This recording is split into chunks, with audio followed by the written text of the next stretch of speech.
Shalom, le Gaon de Vilna, extrêmement célèbre, était comme, hélas c'est souvent le cas de ceux qui étudient la Torah, extrêmement pauvre. Mais étant un Gaon, étant un génie extraordinaire, reconnu par tous les concitoyens de sa ville comme étant un génie, la synagogue a décidé de donner une paye mensuelle au Gaon de Vilna pour qu'il puisse être tranquille et étudier la Torah. Et donc la somme était récoltée, tous les mois, était donnée au Gabbai. Gabbai, c'est le bedeau, le préposé, le secrétaire.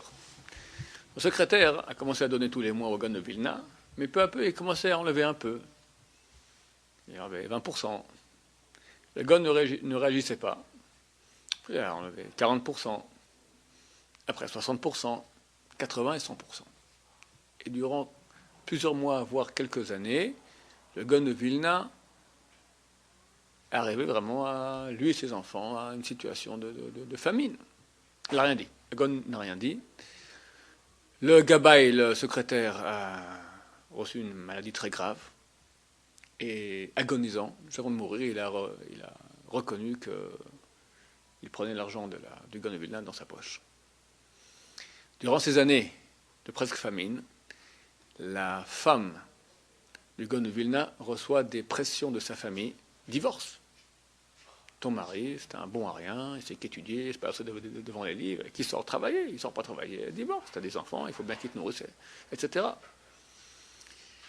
Comme elle leur a répondu, elle leur a amené 2 chemises.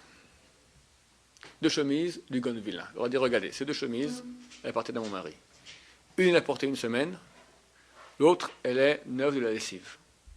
Pouvez-vous faire la différence entre cette chemise et cette chemise? Essayez. Ils essayent, ils respirent, regardent. Nickel. Et vous voulez que je quitte ce corps sain pour une question d'argent? Baruch Adonai, mais